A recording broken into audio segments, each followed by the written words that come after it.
is up, everybody? This is Power to Womxn, and this is the 37th episode. Hell yeah. Today, my special friend of the show is this lovely Beatrix. This is Beatrix, like I just said. She is a beautiful, beautiful heart-shaped plant for all you audio listeners. And for all of you who are watching, look at how beautiful she is. Ugh, love her.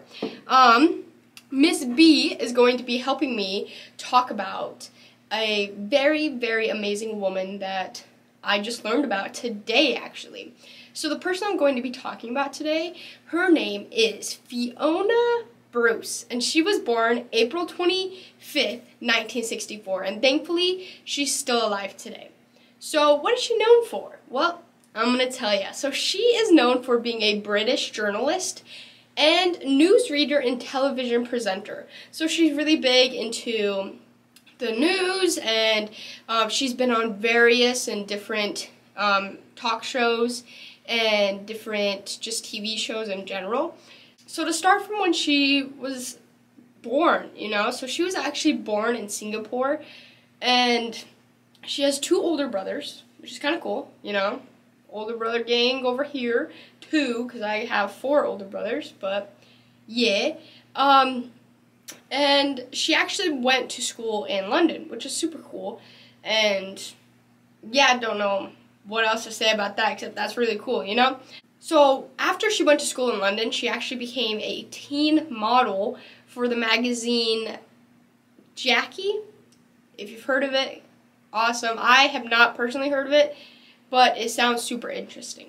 So she actually did go to college, and she went to Hertford College in Oxford for French and Italian, which is really cool. I don't know any languages, and here she is learning 2 languages, that's freaking amazing. But during that period, her college period, she was a little rebellious, she was a little punk. She became a singer in a couple of rock bands. She even dyed her hair blue once, she was just kind of wild during that phase, which is kind of cool. I think I'm kind of coming on to my wild phase, which I'm super excited to see where it takes me, which I definitely think it's going to be taking me to shaving my head, so let me know if I should do that, but it doesn't matter what you think, because I'm probably going to do it anyway.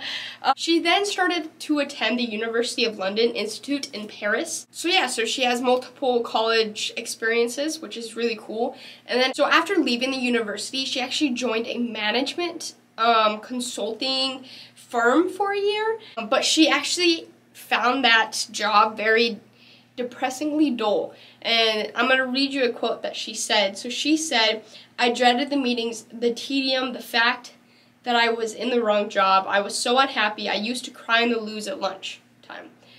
And I'm currently going through the same thing, where I hate my job. It's boring, you know what I mean? But I have to do it in order to get to where I want to be. You know what I mean? And so I kind of felt with her on that. And let me know if you have ever felt like that too, because I feel like that's a really common thing that a lot of people just brush under the rug, like, oh, you hate your job, oh, everybody hates their job. But it's like, well, not always, it's just sometimes it's just so boring that you just know you're in the wrong place, you know what I mean? And I know I'm in the wrong job, and that's why I'm trying to make it change, but I can't right now, you know what I mean? But yeah, I hope that all made sense. But yeah, so thankfully she quit that job, and then she started to work at a number of advertising agencies, including a Boaz Massimi Polite. I'm so sorry if I butchered that, I know I did, but fun fact, there she actually met her future husband at that business, and he was a company director, which is really cool. She then went on to meet Tim Gardam, and he was at the time an editor for the BBC's Panorama. So the BBC is the British Broadcasting Channel, if y'all didn't know, and at a wedding is where she met that Tim Gardam, and in 1989, and he actually gave her a job as a researcher on the program, which is freaking amazing. You know, that goes to show it's all who you know. You know, start connecting with people, start networking. It's really important. So yeah, so she did that. Like, she started getting into the programs, which is really cool. And along with that, she also became a very big spokesman for feminism. So she met Tim, which is super cool. So that is how she got into the news industry, which is really cool. And while she was in the news industry, she became a very big spokesman for feminism, and she expressed a high concern because she believed that there was almost 3/4 of women who no longer saw feminism as necessary, which is totally not true, because feminism is always necessary until women become equal to men. And we, to this day, are still not even there. So I feel like feminism is still a huge concern, and I'm glad that she was pushing that and making it a big concern. And I'm just glad that she really took that on to talk about it and to become a spokesman for feminism, which is awesome. And we always need more people to talk about feminism and support feminism, because it is really important, you know? So she has also spent several years as a news reporter, and from 2003 to 2007, she presented and reported in the BBC One current affairs series, Real Story, which was a really big story for her, and that's where she kind of got her, like, how everybody knew her name and stuff like that. So in 2007, she returned to presenting the BBC News at 6 after an 11-year tenure. She stepped down in January 2019. So she did report news for 11 years, which is so important, because the news is so important because it gives people the news, you know what I mean? It lets people know what's going on. And we need people to give the correct news and to give news that is going to help people, and not just feed them with lies and feed them with sadness and despair, you know what I mean? We need good news people, and I believe that she is one of them, and I'm glad that she was out there spreading the good news, you know what I mean? So on January 10th, 2019, she, as a first full-time female host, which is freaking amazing, she was the first full-time female host, which is, wow, you know, succeeded longtime host David Dibley on the BBC's debate program Question Time. Her tenure as a host was almost immediately embroiled in controversy, and in May 2020, she stated, "QT is without doubt the hardest job I've ever had," which is wow. Like, she obviously is, like, she is making such huge steps. She's the first full-time female host of a show, and that was only in 2019. Like, wow, you know what I mean? Like, I'm just glad that she's making those steps and, like, making those strides for other women who are going to come after her, because that's freaking amazing, you know what I mean? And of course it's going to be hard, you know what I mean, because she is the first, so she's going to have a lot of criticism, and she's going to have a lot of, like, backlash and all that, just because she is the first. Not a lot of people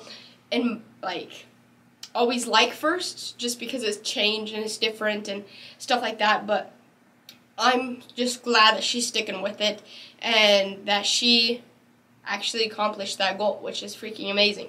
So yeah, so she is an honorary vice president of optical charity Vision Aid Overseas, which is freaking amazing, you know. And in 2009, the NCPCC inducted her into its Hall of Fame in honor of her continued work on their behalf, which is freaking amazing, because she is doing amazing work for those companies and for those charities, and I'm just glad that she's being recognized and awarded for that. And, like, I just think it's really amazing that she's giving back to everybody around, because she didn't get to the top by herself, and I'm glad she's looking back to recognize and give gratitude for the people who have helped her, and I'm glad that she is giving back to people who are less fortunate than her, which is freaking amazing. So to move a little bit into her personal life, so like I said, she met her husband at that agency, and his name is Nigel Sharrock's. and he was the director of the advertising agency that she worked at, like I said. And together they have 2 children. So they have a son born in 1998 and a daughter born in 2001, which is really cool. That means that their kids are around my age, which is awesome. Hell yeah. So in 2014, she stated that she does not use social media due to the misogynistic abuse directed towards female celebrities, which I completely agree with, which is very true, you know what I mean? And I support her decision not to use social media, because for some people it can just be like she doesn't want to support that, and I'm glad that she's listening to what she wants. So yeah, so she doesn't use any social media, which I think is kind of cool, and it goes to show that she isn't just all talk and isn't all about the popularity. She's here to make a difference, and I'm glad that she's taken that stand for us women and stuff like that. So yeah, so she was actually featured in an episode of Top Gear, and on that Top Gear episode, there was actually a joke made about her butt by one of the male co-hosts on the show, which was totally uncalled for, you know what I mean? And then I believe she actually went back on the show either in another couple episodes or maybe another season, I can't remember exactly. But then she came back and she actually backfired on the guy who made that comment and was like, oh, too bad you don't have a butt. You know what I mean? I thought it was so funny because she actually shot back, and I believe that women should be shooting back more. You know what I mean?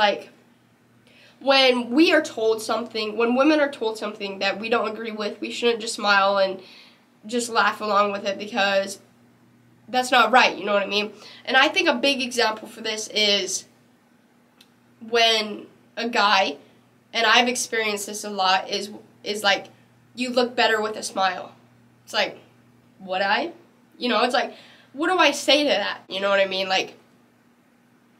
Excuse me, but we need to say something. We shouldn't just be like, oh yeah, we should be like, you know what, you don't have any comment on that. You don't need to be making a comment about how I should look. Please stop.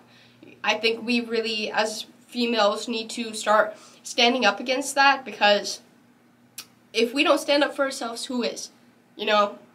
So if a guy ever makes a rude remark or just says something nasty towards you, don't accept it. Fire back. Don't accept it. Fire back. Tell him that's not right. Don't tell me that.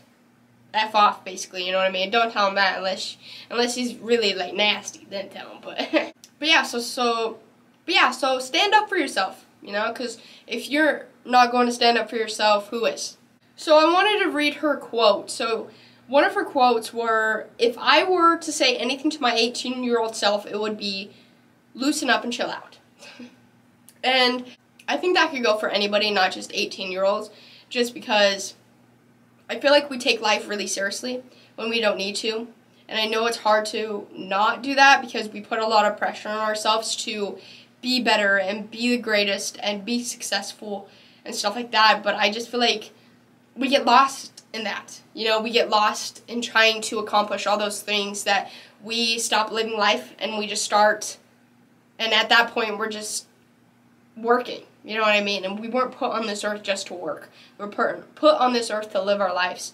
So I feel like if we just chill out, loosen up a bit, everything will fall into place, because whatever is meant for you will find you.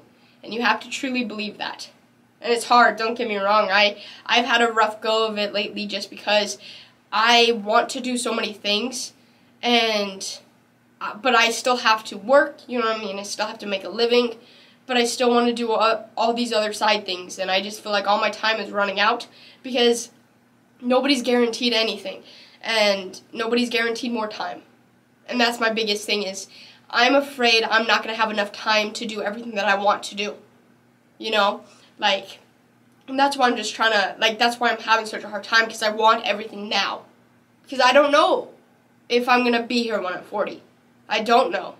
And you don't know either. You just don't know. And so, because I want to do everything in this world, and because I want to see everything, I don't want to be giving my time to a business that can easily replace me. in 2 weeks.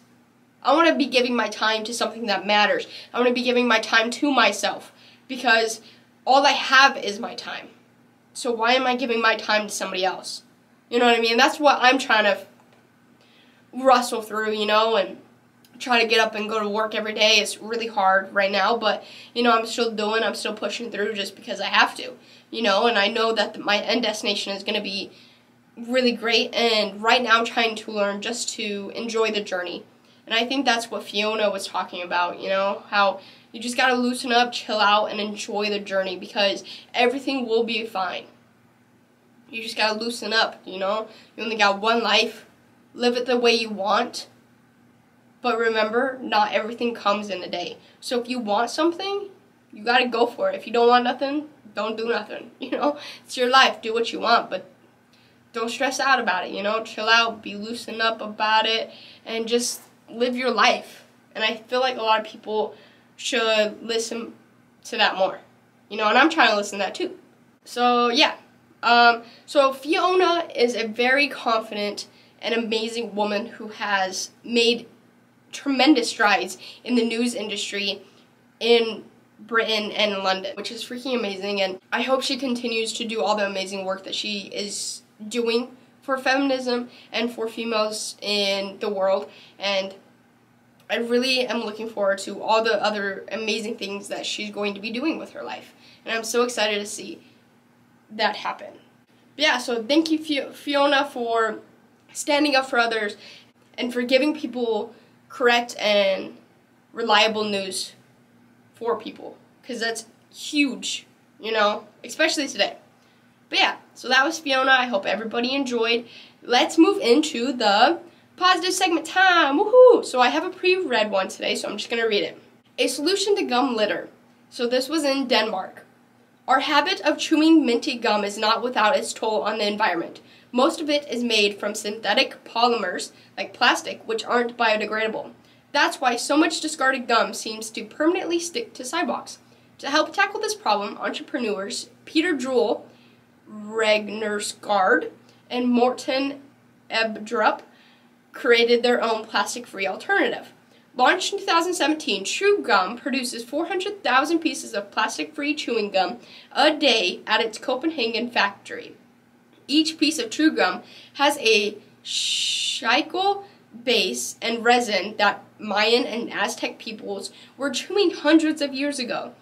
Now people in such countries as the Netherlands, Germany, and Belgium are true gum chewers. If the eco-friendly candy catches on, it could spell the end of gum-spotted sidewalks for the whole world, which is freaking amazing, you know what I mean? And if Mayas and Aztecs had this chewing gum way back in the day, why did we change it to put plastic in it?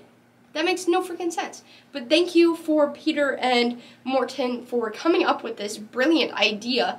And that is just so amazing, And I personally did not know that chewing gum had plastic in it.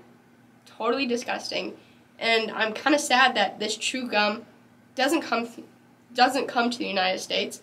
So I'm kind of sad about that. But that is amazing that they're doing that. And I hope the United States catches on. And I hope, in fact, the whole world catches on, because I feel like, why are we chewing on plastic anyway? You know what I mean? Plastic is just bad. You know what I mean? I'm just coming to find that all plastic is bad, and we just should stop producing and making plastic, because it's not good. Let's come up with alternative ways. Obviously there is. So let's just do it. You know what I mean? But yeah. So that was a positive segment. So thank you, Peter and Morten, for helping the world get rid of more plastic, and getting rid of gum on the sidewalk, which is always gross, you know what I mean? But also thank you to Fiona, because you are an amazing woman, and I really hope you keep doing amazing things. But yeah, so that was also the episode. I hope everybody enjoyed. And as always, you can find this podcast on all podcasting mediums, and you can find it on Twitter, Instagram, YouTube, and TikTok. That is right, people. We are now on TikTok. So go check out the TikTok page and all the other pages at Power Womxn. Also, if you want to go check out my personal Instagram page at Emily Nichols00, that'd be awesome. And my personal Twitter page at YoungEmily1864, that'd also be awesome. Also, if you want to go check out my other podcast that I do with my brother called the 5 Cent Club, we just talk about shit that doesn't make sense. And this next week, I believe we are talking about spooky stories because it is that month. You know what I mean? But yeah, so as always, I hope you have an amazing rest of your day. You deserve it. Go be happy. Find what makes you happy. Go after what you want. Be patient. Okay? Be patient. Stop using plastic. Stay safe. Stay healthy. As always, I'll see ya and talk to ya next week. Peace and aliens be with ya.